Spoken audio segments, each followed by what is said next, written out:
brought back my 8-year-old self. It's been a gift from God. It's like literally like brought me back to 8 years old, where I used to sit in my room. Trump is toast. I like that one. Trump is toast.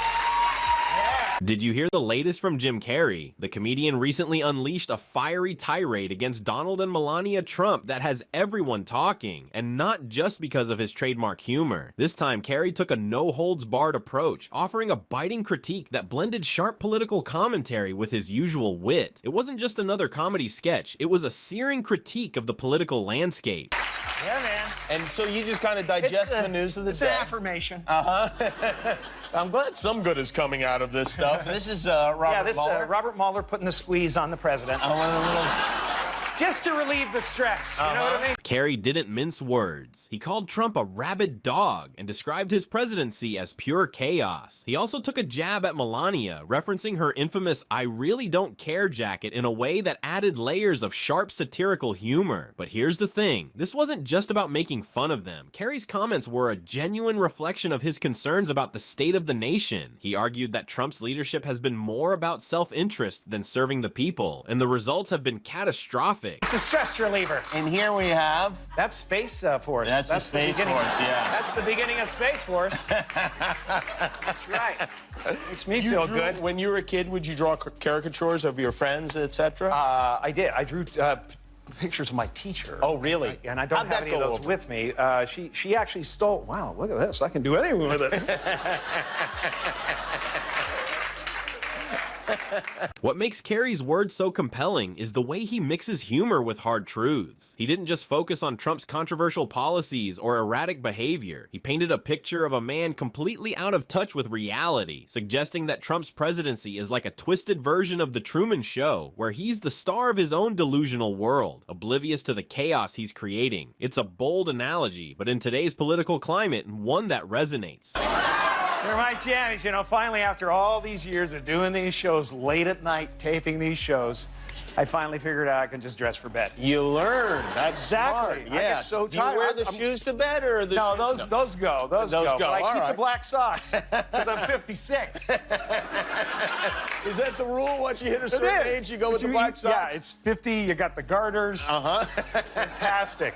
Yeah. Everything good with you? But it's great. You know, these, I mean, just look at me.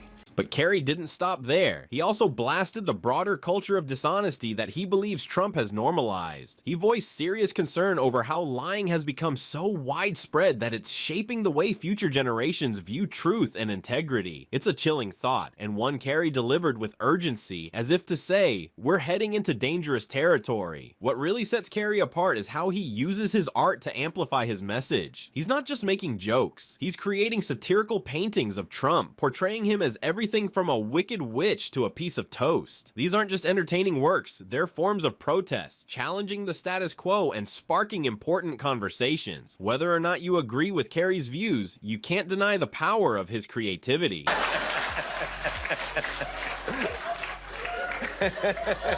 Well, they got you coming and going, man. You know what I mean? You try and you try and you give it all. Give it all to her. That is remarkable, I have to say. Incredible transformation. It is an incredible transformation. But Carrey's critique isn't just about Trump, it's about the state of the nation itself. He's calling out the deep divisions that have taken root, urging people to look beyond the noise and focus on what truly matters. His message is clear. Unity is possible, but only if we're willing to confront the truth and hold those in power accountable. In a time of intense polarization, Carrey's call for reflection is more relevant than ever.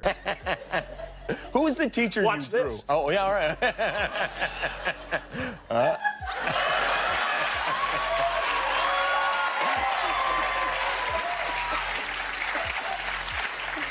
That character's called Good Morning Hitler. This is a bad angle for me. It's just a bad angle for me. No, you look good. Yeah. Stay away from this angle right here. We can swap got a if you need. giant screen there with the worst angle I've ever seen in my life. Well, you know, sometimes I'm better like this. We'll turn it off.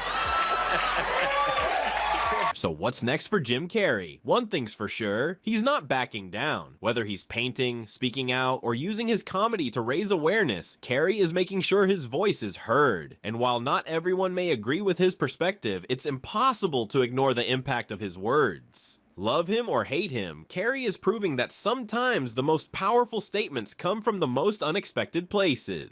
This is gonna be me in another hour. I get home. Yeah. Phones, I'll be asleep before my head hits the limo seat. Can I make you more comfortable? Maybe you'd like to lay your head on this phone. Yes, yeah. That'd be great. Who was the teacher you draw pictures of? Do you remember his or her name? Mrs. Gervais. And she was a super, ultra hip teacher. Oh. Literally, like grade 6, she was, first of all, I was at the back of the classroom drawing pictures of her getting, like, attacked and missiled and axes in her head and things like that. Yeah. It's like, I had to learn how.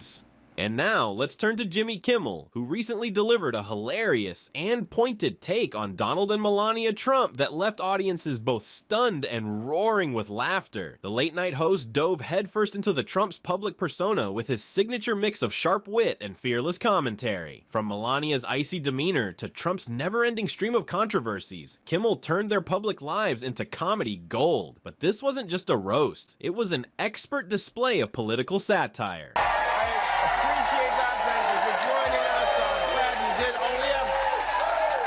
Buckle in, we got a lot to cover. We are following we're following true stories, we're following stories that are made up. Who even knows which ones are which anymore?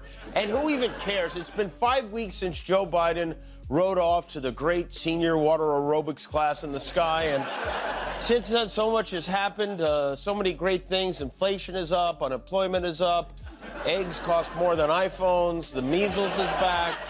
Kimmel started by highlighting Melania's now infamous "I really don't care" jacket, worn during a visit to migrant children. He pointed out the irony of her anti-bullying campaign, "Be Best," while her husband's behavior often seemed to contradict that message. Kimmel also poked fun at Melania's apparent indifference to Trump, humorously suggesting that her body language often screamed, "How did I end up here?" Whether she was swatting away Trump's hand or staring off into space, Kimmel painted her as the ultimate reluctant first lady.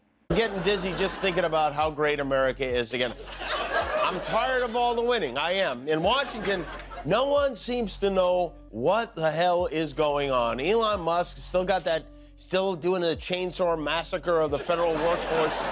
The White House put out a memo today warning federal agencies to prepare for mass layoffs. But don't worry, none of this will affect the butler who brings Trump his Diet Cokes 9 times a day.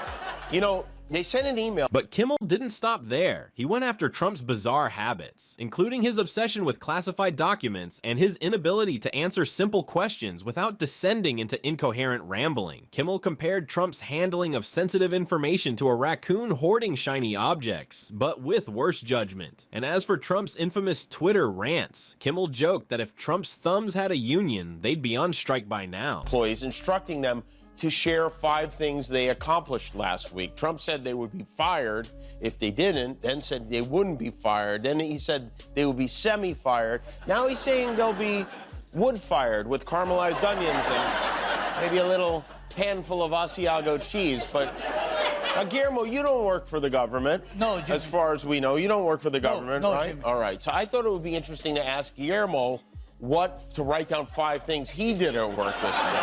And you did, right? Yeah, I did, yeah. You have the list? Yes, I do. All right, bring it over. Come over here. But why all the chaos? Kimmel suggested that Trump's insatiable need for attention and Melania's apparent distaste for it create a dynamic that's impossible to ignore. He likened their relationship to a sitcom where one character is trapped in a never-ending episode of absurdity, while the other is plotting their escape. Kimmel even joked about Melania's focus on prenuptial agreements during their time in the White House, quipping that she was probably making sure she wouldn't end up stuck with Eric in a divorce. Kimmel's comedy didn't just highlight the Trump's quirks, it also took aim at their awkward public appearances. From Trump trying to hold Melania's hand to her robotic nods during his speeches, Kimmel turned these moments into laugh-out-loud gold. He even joked that if you zoomed in on Melania's face during one of Trump's rants, you could see her soul trying to escape through her pupils. Number 3, get measurement for tuxedo for Sunday. Guillermo will be at the Oscars. Number 4. Do the live show. Do this show. Do that live show. Yes. That's this show right now? This show right now, yes. Number 5, write this stupid list. Okay. Number 6. Oh, number 6. You didn't even need a number 6. Take pictures with that audience. With audience, yeah. With this audience? Yes. And it didn't end there. Kimmel also riffed on Trump's tendency to blame everyone but himself for his problems. He compared Trump's excuses to a crime novel with too many alibis, none of them making sense. Kimmel joked that if there were an Olympic event for blame shifting, Trump would take home the gold, silver, and whatever imaginary medals he claimed to have invented. Kimmel's takedown wasn't just for laughs. It was a reminder of how absurd the Trump era often felt. From Melania's chilling Christmas decorations to Trump's endless controversies, Kimmel turned their time in the spotlight into a cathartic comedy special that felt both necessary and therapeutic. As long as the Trumps continue to dominate the headlines, you can bet Kimmel will be there to deliver the punchlines. So, if you're loving these political insights and comedic takedowns, don't forget to like, subscribe, and stay tuned. The political circus is far from over, and you won't want to miss what's coming next.